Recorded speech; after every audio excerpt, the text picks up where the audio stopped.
അപ്പോൾ reporter breaking MDMA ഡീലറെ ബാംഗ്ലൂരിൽ പോയി അറസ്റ്റ് ചെയ്തിരിക്കുന്നു കേരള പോലീസ് എന്നൊരു വാർത്ത വരുന്നുണ്ട്.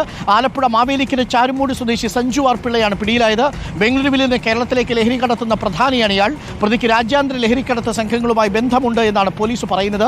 ഈ ക്യാമ്പയിൻ നടക്കുന്നതിനിടയിൽ വളരെ പ്രധാനപ്പെട്ട വാർത്ത, റിപ്പോർട്ടർ ബ്രേക്കിംഗ് MDMA ഡീലറെ ബാംഗ്ലൂരിൽ പോയി അറസ്റ്റ് ചെയ്തിരിക്കുന്നു കേരള പോലീസ്. മോനെ ഇക്ബാൽ അറക്കൽ ചേരുന്നുണ്ട് കൂടുതൽ വിവരങ്ങളുമായി. ഇക്ബാൽ അറക്കൽ, വളരെ പ്രധാനപ്പെട്ട കാര്യം, പോലീസിന്റെ നിർണായകമായ നീക്കം, വലിയ ഒരു ലഹരിക്കടത്ത് കണ്ണിയിലെ പ്രധാനപ്പെട്ട ഭാഗമാണോ ഇയാൾ? അരുൺകുമാർ, അതായത് കഴിഞ്ഞ വർഷം നവംബർ 26-ന് പാലക്കാട് റെയിൽവേ സ്റ്റേഷനിൽ വെച്ച് തിരുവനന്തപുരം നെടുമങ്ങാട് സ്വദേശിയായിട്ടുള്ള മുഹമ്മദ് ഷിഹാസ 31 ഗ്രാം MDMAയുമായാണ് ഡാൻസ് ഓഫിന്റെ പിടിയിലാവുന്നത്. അന്ന് തന്നെ പോലീസ് വലിയ രീതിയിൽ ഇയാൾക്ക് എവിടെ നിന്നാണ് ലഹരി കിട്ടിയതെന്നുള്ള ഒരു അന്വേഷണം നടത്തിയിരുന്നു. പിന്നീട് ഇയാൾ കൃത്യമായിട്ടുള്ള ഒരു മൊഴികളൊന്നും പോലീസിന് നൽകാൻ തയ്യാറായിരുന്നില്ല. പിന്നീട് ഇയാളുടെ ബാങ്ക് അക്കൗണ്ടിലെ പണമിടപാടുകൾ കൃത്യമായി തന്നെ പരിശോധിച്ചതിന് ശേഷമാണ് പാലക്കാട് ടൗൺ നോർത്ത് പോലീസ് ഇയാൾക്ക് ലഹരി നൽകിയിട്ടുള്ള ബാംഗ്ലൂരിലെ മലയാളി കേന്ദ്രീകരിച്ചുള്ള അന്വേഷണം നടത്തി അയാളെ ഇപ്പോൾ പിടികൂടിയിരിക്കുന്നത്.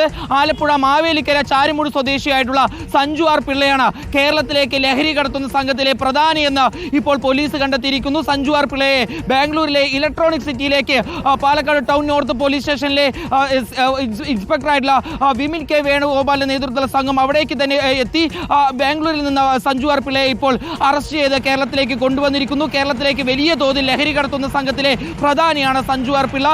കൊല്ലത്തും അതുപോലെ തന്നെ ബാംഗ്ലൂരിലും എല്ലാം ലഹരി വലിയ രീതിയിൽ കടത്തിയതിന് ഇയാൾക്കെതിരെ കേസുണ്ട്. മാത്രമല്ല, രാജ്യാന്തര ലഹരി കടത്ത് സംഘങ്ങളുമായി വലിയ ബന്ധമുള്ള വ്യക്തിയാണ് ഇപ്പോൾ പിടിയിലായിട്ടുള്ള സഞ്ജു ആർ പിള്ള എന്നാണ് പോലീസിന്റെ കണ്ടെത്തൽ. ഏതായാലും ഇയാളെ കേന്ദ്രീകരിച്ച് മറ്റ് രാജ്യാന്തര രീതിയിലുള്ള അല്ലെങ്കിൽ കേരളത്തിലേക്ക് ലഹരി കടത്തുന്ന കൂടുതൽ സംഘങ്ങളെ വലയിലാക്കാനുള്ള നീക്കത്തിലേക്ക് ഇപ്പോൾ പോലീസ് കടന്നിരിക്കുന്നു. പാലക്കാട് ടൗൺ നോർത്ത് പോലീസ് വലിയ രീതിയിലുള്ള ഒരു പരിശ്രമത്തിനൊടുവിലാണ് സഞ്ജു ആർ പിള്ളയെ വലയിലാക്കിയത്.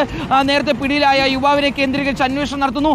ആ യുവാവ് മൊഴി നൽകാൻ തയ്യാറാവാത്തതുകൊണ്ട് തന്നെ ആ യുവാവിന്റെ ബാങ്ക് അക്കൗണ്ട് വിവരങ്ങൾ ഉൾപ്പെടെ പരിശോധിച്ചതിന് ശേഷമാണ് സഞ്ജു ആർ പിള്ളയെ പോലീസ് അതിവിദഗ്ധമായി തന്ത്രപൂർവ്വം വലയിലാക്കുന്നത്. ഏതായാലും ബാംഗ്ലൂരിൽ പോയി കേരള പോലീസ് കേരളത്തിലേക്ക് ലഹരി കടത്തുന്ന MDMA കടത്തുന്ന പ്രധാന ഡീലറെ പോലീസ് പിടികൂടി കേരളത്തിലേക്ക് വന്നിരിക്കുന്നു. ഏതായാലും ഇയാളെ കൂടുതൽ ചോദ്യം ചെയ്യും. ആ ചോദ്യം ചെയ്യലിൽ കൂടുതൽ ലഹരി സംഘങ്ങളെ കുറിച്ചുള്ള വിവരങ്ങൾ ശേഖരിച്ചതിനു ശേഷം ഇയാളെ കോടതിയിൽ ഹാജരാക്കുമെന്നാണ് അരുൺകുമാർ നിലവിൽ പോലീസ് അറിയിച്ചിട്ടുള്ളത്.